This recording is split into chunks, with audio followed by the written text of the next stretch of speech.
Hi everyone, Chirag this side and welcome to my channel. और जैसा कि आपको पता है कि हम कर रहे हैं 30 डेज ऑफ जावास्क्रिप्ट, जिसमें हम 3 क्वेश्चन ऑलरेडी कर चुके हैं। 30 क्वेश्चंस की हमारी ये सीरीज है। आज हम देखने वाले हैं अपना 4th question. So let's get started. तो हमारे क्वेश्चन का नाम है काउंटर 2। ये एक इजी लेवल का सवाल है। देखते हैं हमारा सवाल क्या कह रहा है। Write a function create counter. It should accept an initial integer in it. It should return an object with 3 functions. The 3 functions are increment, decrement and reset. Increment क्या करेगा? Increase the current value by 1 and returns it. Decrement decrease the current value by 1 and returns it. And reset जो होगा वो current value जो थी init की वो ही return कर देगा। एक एग्जाम्पल के साथ भी इसको समझ लेते हैं। जैसे एग्जाम्पल 1 में हमें इनपुट दे रखा है जिसमें init दे रखा है 5 और हमने कॉल करा एक बार इंक्रीमेंट, फिर रीसेट एंड फिर डिक्रीमेंट। तो पहले इंक्रीमेंट फंक्शन चलेगा एंड 5 का हो जाएगा 6। अब 6 पर लगेगा रीसेट एंड अपनी वैल्यू हो जाएगी 5। फिर 5 पर लगेगा अपना डिक्रीमेंट फंक्शन एंड वैल्यू जो रिटर्न होगी वो होगी 4। तो अपना आउटपुट आ जाएगा 6 5 4। वैसे ही अपना दूसरा एग्जाम्पल भी देख लेते हैं। तो इसमें हमें इनिट पास किया है 0, कॉल करिए इंक्रीमेंट फिर डिक्रीमेंट रीसेट रीसेट। तो इंक्रीमेंट करके 1, एक और इंक्रीमेंट करेंगे इसमें तो 2 हो जाएगा। फिर हमने एक डिक्रीमेंट करा तो 1 हो गया।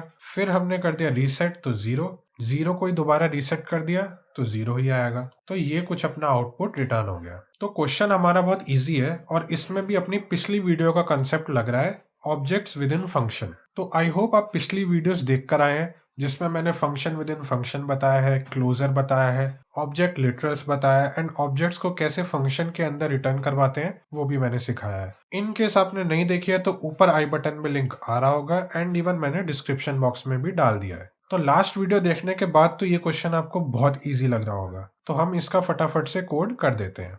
तो ये एक आउटर फंक्शन हमें दे रखा है क्रिएट काउंटर नाम का, जिसके अंदर हमने एक पैरामीटर पास किया है इनिट नाम का। हमें करना क्या है, एक ऑब्जेक्ट रिटर्न करवाना है। तो उसके लिए हमें एक ऑब्जेक्ट बनाना भी पड़ेगा एंड उस ऑब्जेक्ट के अंदर 3 फंक्शन होंगे, इंक्रीमेंट डिक्रीमेंट रीसेट। तो सबसे पहले मैं बनाता हूँ अपना एक object, let's say where obj is equal to, और 3 फंक्शन अब हम बनाते हैं इसके अंदर। इंक्रीमेंट, कुछ पैरामीटर पास करने के लिए हमें नहीं बोला, इसका कोड बाद में लिखेंगे, मैं कॉमा लगाता हूँ। फिर हम बनाते हैं अपना डिक्रीमेंट। ये भी मैंने आपको बताया था कि 2 की वैल्यू पेयर्स या 2 फंक्शन जो भी ऑब्जेक्ट के अंदर होते हैं उनके बीच में हम कॉमा लगाते हैं अगर हम मल्टीपल लिख रहे हैं तो। फिर मैं एक और कॉमा लगाऊंगा और लिखूंगा रीसेट और बाहर निकल के मैं कर दूंगा रिटर्न ओबीजे।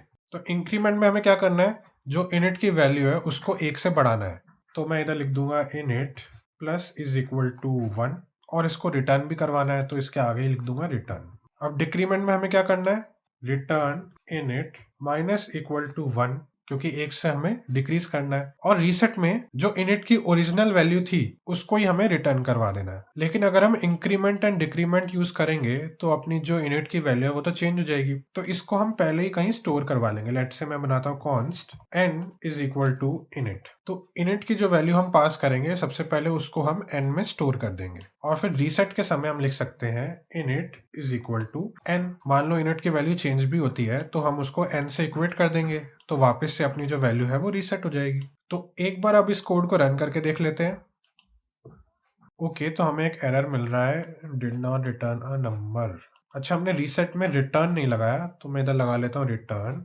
अब एक बार इसको रन करके देखते हैं और ये दोनों केसेस के लिए अपना जो कोड है वो चल गया है। अब एक बार इसको सबमिट करके भी देख लेते हैं और ये अपना कोड सबमिट भी हो गया है। तो एक बार अब समझ लेते हैं कि हमारा कोड कर क्या रहा है। तो हमें एक ऑब्जेक्ट रिटर्न करवाना था, तो मैंने एक ऑब्जेक्ट बनाया और उसके अंदर 3 फंक्शन होने चाहिए थे, इंक्रीमेंट डिक्रीमेंट रीसेट। इंक्रीमेंट 1 से बढ़ा देगा वैल्यू को, डिक्रीमेंट जो होगा 1 से घटा देगा एंड रीसेट जो है वो जो पहले वैल्यू हमने पास करी थी उसी को रिटर्न कर देगा, बेसिकली रीसेट कर देगा अगर इनिट की वैल्यू चेंज होगी तो। ऑल्सो हमने लास्ट वीडियो में देखा था कि हमें ऐसे रिटर्न ऑब्जेक्ट लिखने की भी नीड नहीं होती। इसको कमेंट करके मैं डायरेक्टली इधर लगा सकता हूँ रिटर्न, तब भी अपना जो कोड है वो परफेक्टली वर्क करेगा। और क्योंकि इनिट की वैल्यू चेंज हो रही है बार बार तो हमने उसको पहले ही एक वेरिएबल n में स्टोर करवा लिया था। जो n का डेटा टाइप है वो भी कुछ भी हो सकता है, कॉन्स्ट, वैर, लेट, हम कुछ भी करके बना सकते हैं। तीनों का डिफरेंस भी मैं आपको पहले बता चुका हूँ। कॉन्स्ट कभी चेंज नहीं होता, वैर जो होता है उसका जो स्कोप होता है बड़ा होता है, ग्लोबल होता है, जो लेट होता है उसका जो स्कोप होता है वो ब्लॉक में होता है। ये तीनों में डिफरेंस है। अब इसी क्वेश्चन को करने का एक और तरीका देख लेते हैं। तो इस पूरे को मैं करता हूँ कमेंट एंड नीचे कर लेता हूँ पेस्ट। क्या करेंगे हम, तो हम इसको सॉल्व कर सकते हैं अपने फंक्शन विद इन फंक्शन वाले कॉन्सेप्ट से। तो सबसे पहले मैं इधर रिटर्न हटाता हूँ, बीच के कॉमा भी हटा देता हूँ और तीनों के आगे लिख लेता हूँ फंक्शन। तो ये तीन अपने फंक्शन बन गए एक बाहर आउटर फंक्शन के अंदर।